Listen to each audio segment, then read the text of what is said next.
Hi everyone, welcome back to Kavitha Sugar and Spice. നമ്മൾ ഇന്ന് ഒരു തണ്ടൂരി ചിക്കൻ ആണ് ഉണ്ടാക്കാൻ പോകുന്നത്. നമ്മൾ സ്റ്റൗ ടോപ്പിൽ വെച്ചിട്ടാണ് ഉണ്ടാക്കുന്നത്. നിങ്ങൾക്ക് ഗ്രില്ലിൽ വെച്ചിട്ട് ചെയ്യണമെങ്കിൽ അങ്ങനെയും ചെയ്യാം. അതിനായിട്ട് ആദ്യം ഒരു മിക്സിയുടെ ജാറിലേക്ക് 2 ടേബിൾ സ്പൂൺ കണക്കായിട്ടുള്ള വെളുത്തുള്ളിയും 1 ടേബിൾ സ്പൂൺ കണക്കായിട്ടുള്ള ഇഞ്ചിയും എടുത്ത് ഒരു മിനിമം വെള്ളം ഉപയോഗിച്ച് നല്ലൊരു സ്മൂത്ത് പേസ്റ്റ് ആയിട്ട് അരച്ചെടുക്കാം.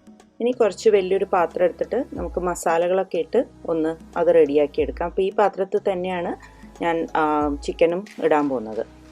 അപ്പോൾ അതിനായിട്ട് ഞാൻ 1 ടീസ്പൂൺ മുളക് പൊടി, 2 ടീസ്പൂൺ മല്ലിപ്പൊടി, 1 ടീസ്പൂൺ കാശ്മീരി ചില്ലി പൗഡർ, പിന്നെ 1 ടീസ്പൂൺ ഗരം മസാല, 1/2 ടീസ്പൂൺ മഞ്ഞൾപ്പൊടി, 1/2 ടീസ്പൂൺ ജീരകപ്പൊടി, ആവശ്യത്തിന് ഉപ്പ്. അപ്പം ഞാനിവിടെ ഒരു 1.5 ടീസ്പൂണോളം ഉപ്പിട്ടിട്ടുണ്ട്.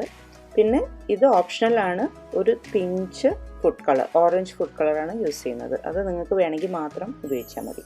നമുക്ക് ആദ്യം ഈ ഡ്രൈ ഇൻഗ്രീഡിയൻസ് ഒക്കെ ഒന്ന് മിക്സ് ചെയ്തെടുക്കാം. അതിനുശേഷം ഇതിലേക്ക് ഒരു 1/2 കഷ്ണം ചെറുനാരങ്ങയുടെ നീരും 1 ടേബിൾ സ്പൂൺ തൈരും നമ്മൾ നേരത്തെ അരച്ചു വെച്ചിട്ടുള്ള ജിഞ്ചർ ഗാർലിക് പേസ്റ്റും ഇട്ടിട്ട് നന്നായിട്ടൊന്ന് മിക്സ് ചെയ്യാം. നന്നായി മിക്സ് ചെയ്തതിന് ശേഷം 1 ടേബിൾ സ്പൂൺ ഓയിലും കൂടി ചേർക്കുക.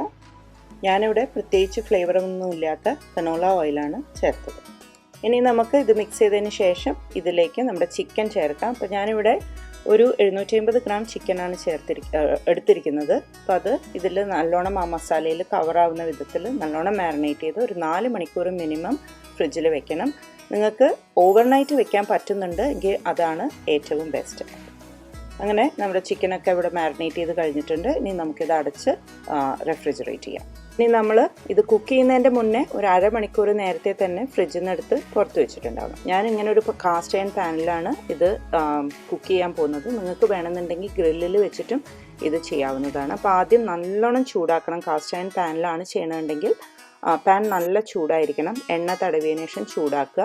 ഹൈ ഹീറ്റിൽ വെച്ചിട്ട് ചിക്കൻ ഒന്ന് അതിൽ വെച്ച് കൊടുത്തതിന് ശേഷം മാത്രം ഒരു 2 മിനിറ്റിന് ശേഷം തീ ഒരു മീഡിയത്തിലേക്ക് ആക്കി അടച്ചു വെച്ചിട്ട് കുക്ക് ചെയ്യാം. അപ്പോൾ അത് പ്രത്യേകം ശ്രദ്ധിക്കാം. അതിനുശേഷം നമുക്ക് തിരിച്ചിടുന്നതിന് മുന്നേ ആയിട്ട് ഇതിൽ കുറച്ച് ഓയിൽ ബ്രഷ് ചെയ്ത് കൊടുക്കണം. അപ്പോൾ ഏത് ഓയിൽ വേണിച്ചാൽ ചെയ്യാം. വെളിച്ചെണ്ണയാണെങ്കിൽ കുറച്ചും കൂടി ആ ഒരു കേരളത്തിൻ്റെ ഫ്ലേവറൊക്കെ ഉണ്ടാവും. അപ്പോൾ ആ ഓയിലും കൂടി തേച്ച് കൊടുത്തതിന് ശേഷം ഇതിനെ ഫ്ലിപ്പ് ചെയ്ത് കൊടുക്കുക.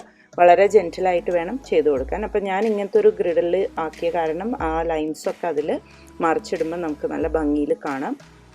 അതിൽ ഒരു ഗ്രില്ല് ചെയ്ത അതേ ഒരു ലുക്ക് കിട്ടും. അപ്പോൾ ഇത് ഓപ്ഷണലാണ്. ഇതുണ്ടെങ്കിൽ ചെയ്യുക, അല്ലെങ്കിൽ ഒരു കട്ടിയുള്ള പാനിൽ വെച്ചിട്ട് ചെയ്താൽ മതി. അങ്ങനെ എല്ലാ ചിക്കൻ പീസസും ഇപ്പോൾ തിരിച്ചിട്ടിട്ടുണ്ട്. നമുക്കിത് അടച്ചു വെച്ച് മറ്റേ സൈഡും കൂടി വേവിച്ചെടുക്കാം. ഇവിടെ നമ്മുടെ എല്ലാ ചിക്കനും ഇപ്പോൾ റെഡിയായി. നമുക്കിത് ഒരു സെർവിങ് ഡിഷിലേക്ക് മാറ്റാം. അപ്പം ഒരു സ്റ്റൗ ടോപ്പിൽ വെച്ചിട്ട് തന്നെ തണ്ടൂരി ചിക്കൻ എങ്ങനെ ഉണ്ടാക്കാം എന്നുള്ള ഈ റെസിപ്പി നിങ്ങൾക്ക് ഇഷ്ടപ്പെട്ടു എന്ന് വിചാരിക്കുന്നു. ഇത് ഞാൻ നേരത്തെ പറഞ്ഞ പോലെ ഇതേ റെസിപ്പി ഉപയോഗിച്ചിട്ട് നിങ്ങൾക്ക് ഗ്രില്ലുണ്ടെങ്കിൽ അതിൽ വെച്ചിട്ട് ചെയ്യാവുന്നതാണ്.